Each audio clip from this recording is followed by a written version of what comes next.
The Equitable Society presents This is Your FBI.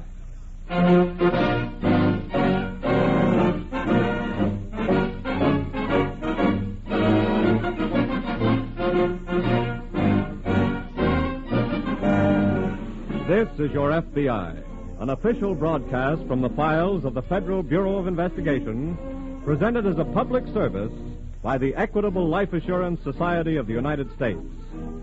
To your FBI, you look for national security, and to the Equitable Society for financial security.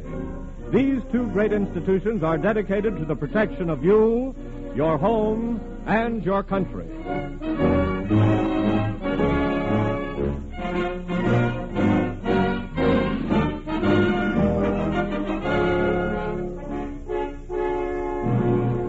Tonight's file, The Desert Dictator.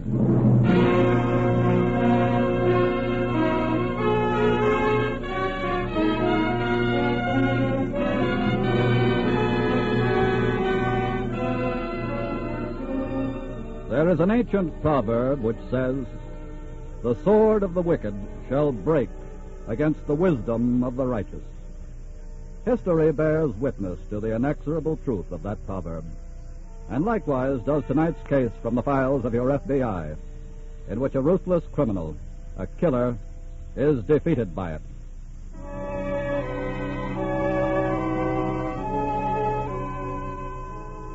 On a desert in Arizona, two elderly men and a girl are seated before a campfire, watching the red sun poise for a moment over the peak of a distant mountain. Gradually, the red turns to pink, then to purple, then indigo. Now it is night. Doc? If I freshen up that fire, you could see a little better. See better? Yeah. He didn't hear a word you said, Mesa. No? Now, Larry. Uncle Harold, you know that when you're making notes, you get so engrossed you could do it in the dark. You exaggerate my talent.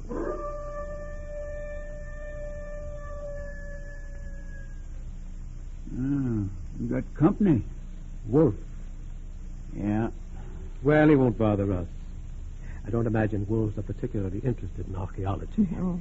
Doc, Yes? I'd like to ask you something. Go ahead. I like you, and I like your niece here. You're paying me good money to guide you around the desert. Well, Just what satisfaction do you get out of digging stuff out the ground that's been there for hundreds, thousands of years? well, now that's a fair question. Let me answer it, Uncle Harold. Surely. You see, Mesa, the past can be a guide to the present. It's important to know what made one period of civilization die in order that this one shall survive. In other words, Mason, what Larry means is, if Hitler had used archaeology instead of mythology, he would have known better. Well, that makes sense, all right.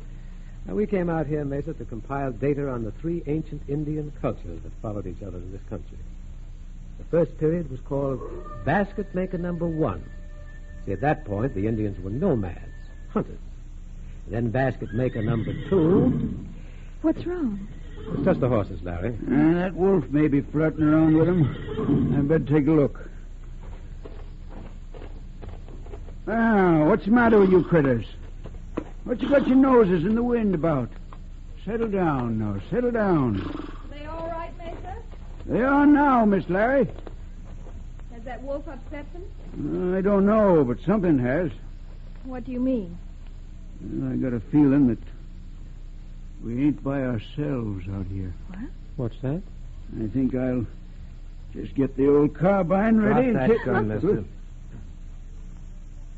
You hear me? I said drop it. Now, look, I'm in the dark and you're in the light. That makes you a real easy target. I ain't dropping no gun. I'll leave it lay there. The next one slams into you. Are you all right, Mesa? Yes, ma'am. You Wild West boys ain't the only ones that can shoot, you know. Who are you? This company, Well, you're not exactly welcome. that ain't what I'm after. His arm is bleeding, It's Uncle been Harold. bleeding all day. Does it worry you? No. Thanks. What's the setup here?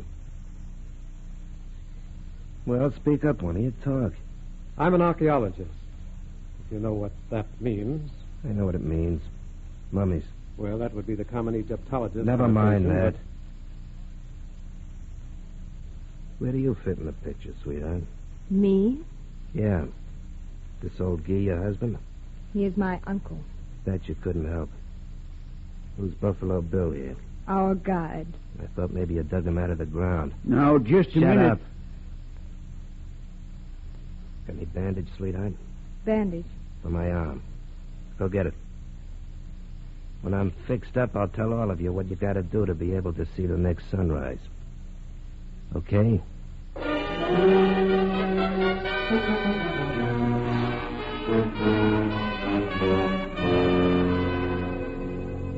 A few minutes before closing time that afternoon, a lone bandit had held up the Canyon National Bank in Flagstaff, Arizona, and escaped with $20,000 after a running gun battle.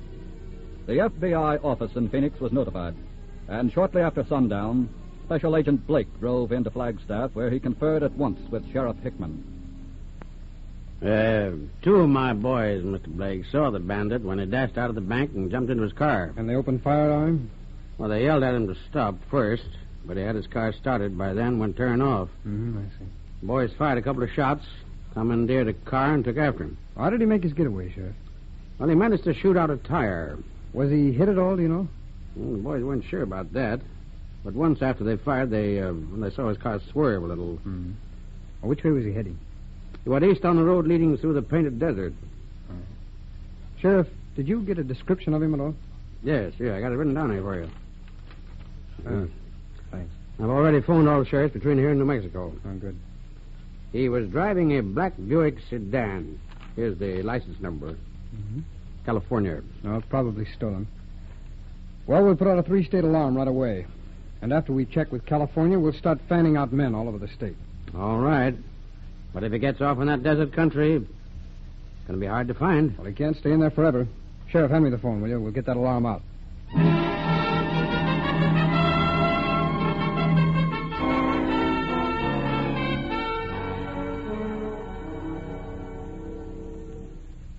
Well, there you are. Thanks, sweetheart. Yeah, it's a real good bandage. You put it on with love and care. I put it on because I had to. Stop being a female. He's evidently evolved a theory, Larry, that you're really fascinated with. Never mind the book talk, Doc. Let me give you the real feeling on me. Please do. I suppose you've all guessed by now that I didn't get shot cleaning a pistol. I borrowed the $20,000 that's in this bag from a bank today. I'm going to have to borrow your car to get it out of this country. Our car? That's right. I didn't waltz 2 miles across this desert to your campfire just to get a little first aid. My car burned out of bearing. I'd trade it in for yours, except that I pushed it over a cliff. What's so funny? You're in a bad way, unless you can use a horse. What do you mean? We haven't got a car. You're lying. You got a car around this camp somewhere. You're at liberty to look for yourself. Of course, if you care to wait until tomorrow... Larry. What did you start to say about tomorrow? I was going to say the sheriff or whoever's after you would probably be here by then and be very glad to give you a lift. You were talking about something else or he wouldn't have stopped you. What was it? I just told you. What was it, sweetheart? My arm. Come on, tell me. Let it be. Wait, mister. I'll tell him. Okay. There's somebody else in your party, right? There's not anybody else in our party. Okay. But somebody's going to be here with a car tomorrow. Yes. We're expecting supplies. I'm sorry, Uncle Harold. Don't be sorry, sweetheart. That helped. I was beginning to figure I was in a pretty bad spot.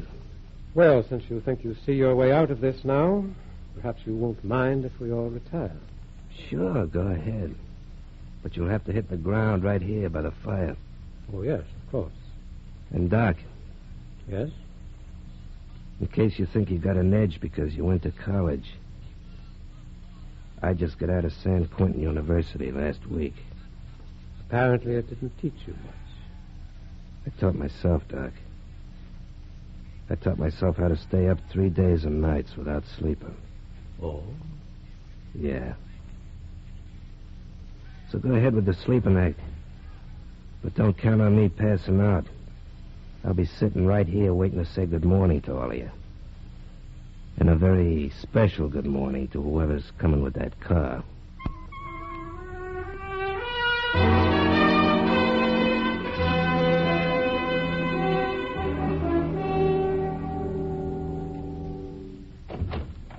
Morning, Sheriff. Good morning, Mr. Blake. Sheriff, this is Special Agent Tanner. Hello, Sheriff. How do you do, Tanner? I just talked on the phone to the Los Angeles police. That black Buick sedan the bandits used was stolen there 3 days ago. Oh, we know who the bandit is now, Sheriff. Oh, yes? Tanner here checked your description of him with our Washington office. His name is Matt Ricker.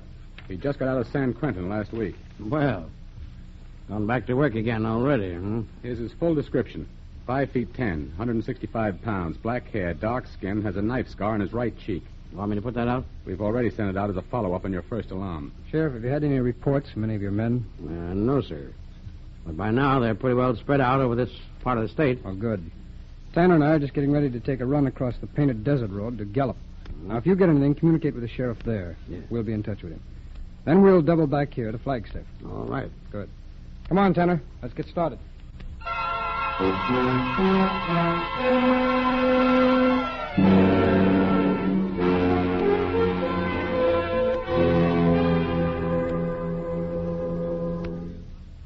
Well, how did everybody sleep? How do you think?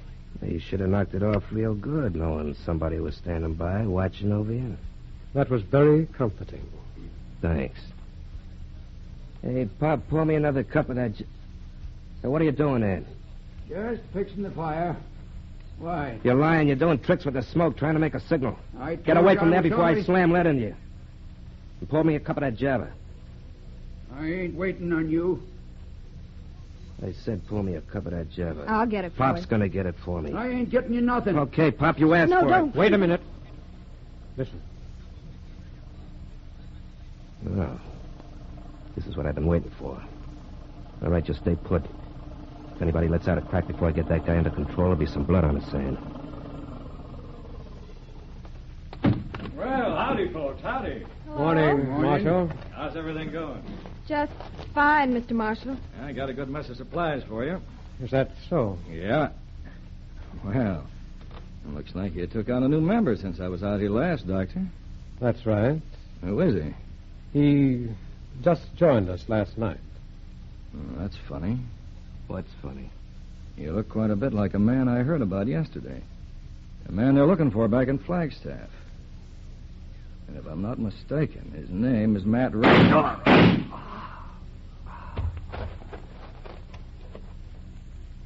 Well, that's it. It didn't help you, Ricker. What do you mean? Look at the car. Huh? Your bullet pierced the gas tank. Instead of shooting your way to freedom, you've destroyed your only avenue of escape.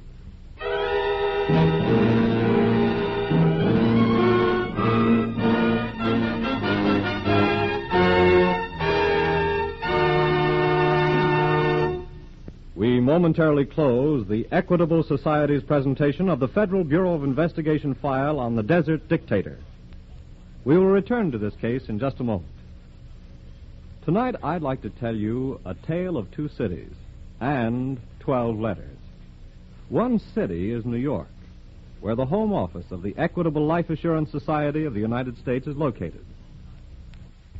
The other city we'll call Your Town, a prosperous manufacturing community somewhere in the United States. Now, on a certain day, 12 letters were exchanged between Your Town and the Equitable Society. 9 came from Equitable members living in Your Town, enclosing payments on their Equitable life insurance policies.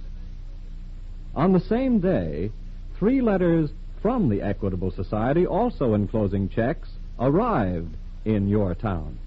One check was for a very large sum of money, an investment of Equitable Society funds in Your Town's most important industry. A second check went to a respected doctor who is retired under the Equitable Old Age Security Plan.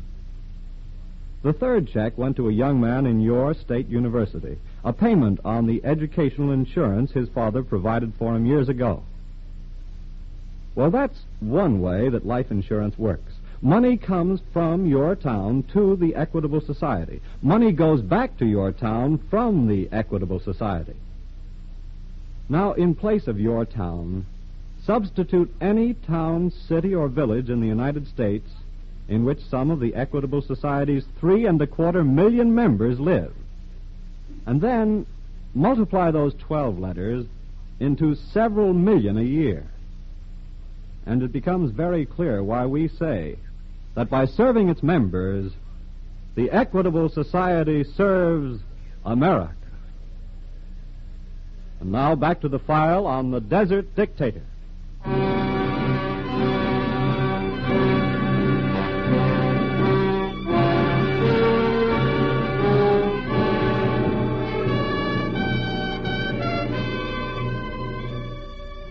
The cynical irony of quicksand is that the more desperately one struggles to escape from it, the deeper one sinks into it. Matt Ricker feels the grim touch of this same irony as he watches the gasoline flow from a bullet hole in the tank of the automobile in which he had hoped to escape from the desert and the vicinity of his crime of bank robbery. All right, so I blew that chance for getting out of here. Don't waste any breath laughing at me, because I'm not worried a bit. We'd hardly laugh with the body of an innocent man lying there. You got a lot more to answer for now, mister. You don't think I'm going to sit here and wait for the law to come and get me, do you? Ricker, I wasn't very interested in you before, but now I am. What do you mean? Up to this point, you've just been a petty annoyance, which we've been helpless to remove. From where I stand, you're still helpless, Doug. That remains to be seen. What do you think you're going to do? That depends entirely on what you do. No matter what I do, the odds are all in my favor as far as you're concerned. They're all in favor of the rabbit, too. But he didn't win the race. Look, Doc, I got 2 more days and nights before I even have to think about sleeping. Well, let's get moving. Any particular direction? I'm going to put that up to Buffalo Bill here. Put what up to me? You know this country like the doc knows a book. What if I do? You're going to take us out of this desert to a good hideout over in the mountains somewhere. I'll figure out the rest when we get there. I ain't taking you nowhere. Mesa, his time is running out. I'd like for us to be there when it does. Whatever you say, Doctor. We'll pack up and let's get moving. Oh, maybe this will get a word out of you, sweetheart. Well? I'll have to ride double with somebody. Guess who I've picked? Thanks. That way I won't have to look at you. Stop playing hard to get. Okay, let's get out of here.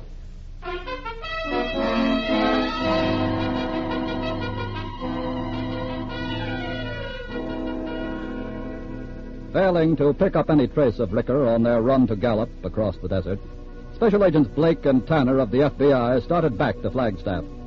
And late that afternoon, as they drove along the desert road, Blake saw something to the left of the road where ground broke sharply off into a shallow canyon. Uh-oh.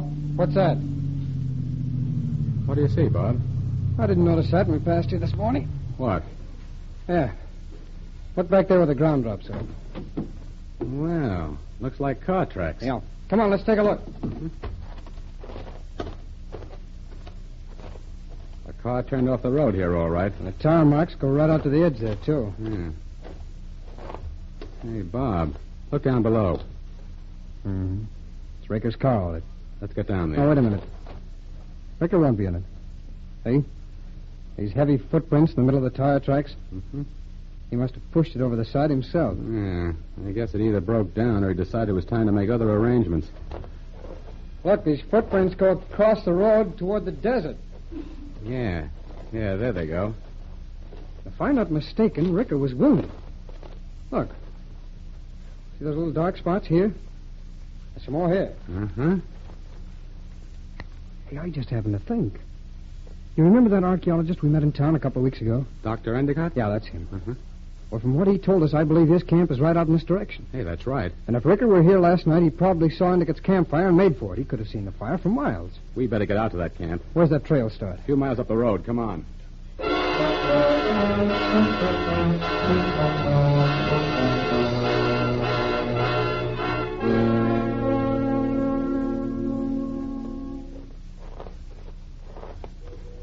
Isn't that Tom Marshall's car there? Yes. Endicott seems to have broken camp. There's something wrong about this, Bob. What do you think? Hold it.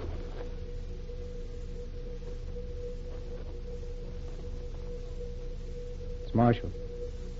This must be Ricker's work. He's evidently taken Endicott's party with him.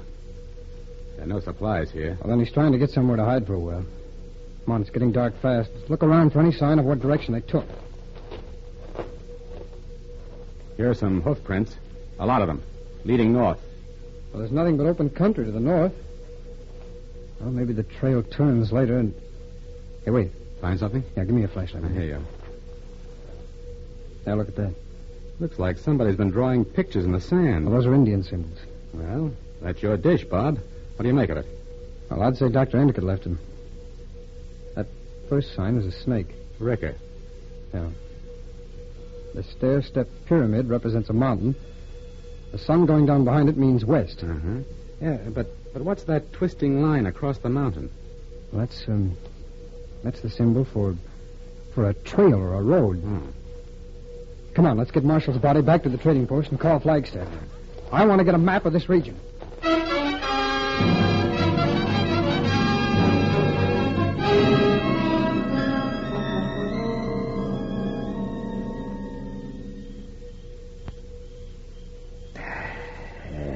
This is real nice. I like mountains. Smells good, don't it? With you around, Mr. Ricker, it's difficult to tell. I get it, Doc. Very funny. How about you, sweetheart? Don't that moon kind of hit you? I have to agree with my uncle. Thanks. Hey, wait a minute, Pop. I told you not to fool around with that fire. I'm just putting on some more wood. Well, none of that signal stuff. I said I'm just putting on wood. Okay.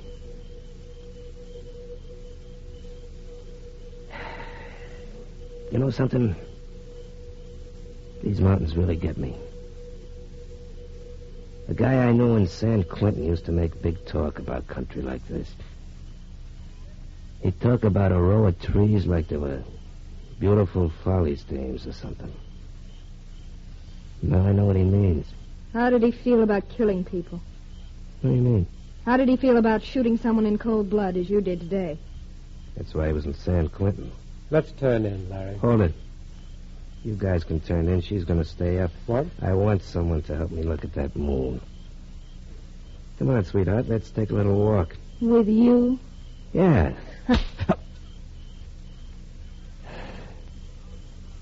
You're going to be sorry you done that. All of you are going to be sorry. I'm just about fed up with all this fooling around. The car. Car? A car way up here? I forgot to tell you there's a road runs 50 feet west of here. Put out that fire. You're a little too late, Mr. Ricker. Oh, no, I ain't. Give me that gun. Let go of me. All right, Ricker. Drop that gun. Drop it. Okay. Thank you, Mr. Blake. I gather you found the symbols. Yes, Dr. Endicott. There's one you neglected to draw, sir. The electric chair.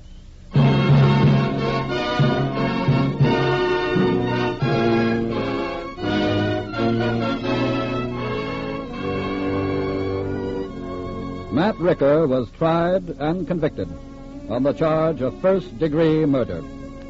He was put to death in the state penitentiary. The career of crime was a losing game, and neither the criminal's wit nor his cunning nor his guns can overcome it. For they are no match for the thing which inevitably defeats him. The collective skill and intelligence of those who enforce the law. He is but one. They are many. He is fallible. They are sure-footed. He is wrong. They are right. And as the ancient proverb says, the sword of the wicked shall break against the wisdom of the righteous.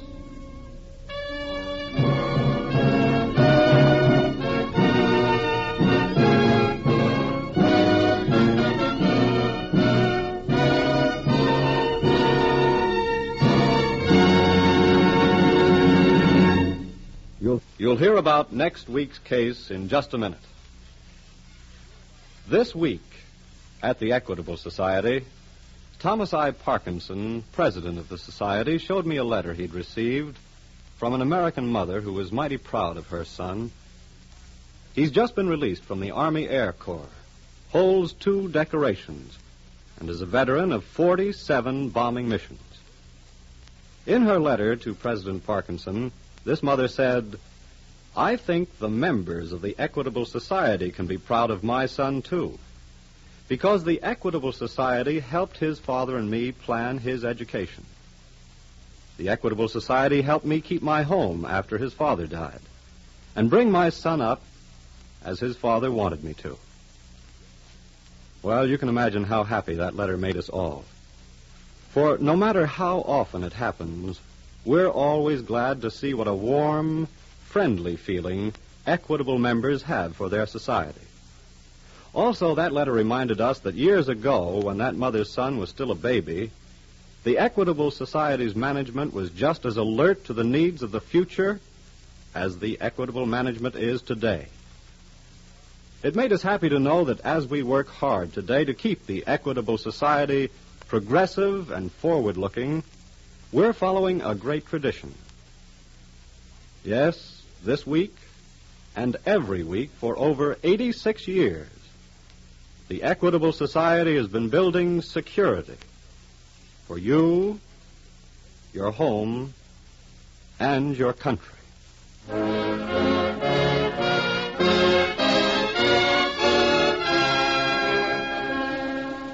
Next week, we will bring you another colorful story from the files of the Federal Bureau of Investigation. The Bogus Bankruptcy.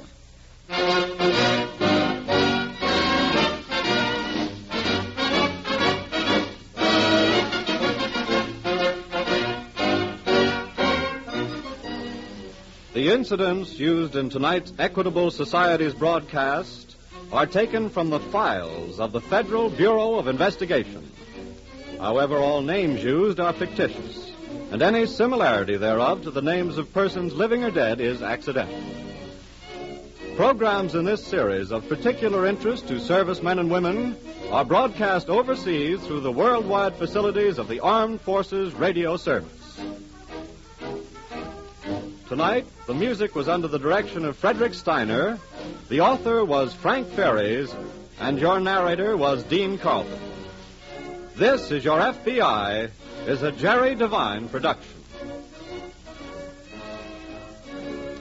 And now this is Carl Frank speaking for the Equitable Life Assurance Society of the United States and inviting you to tune in again next week at this same time for This is Your FBI.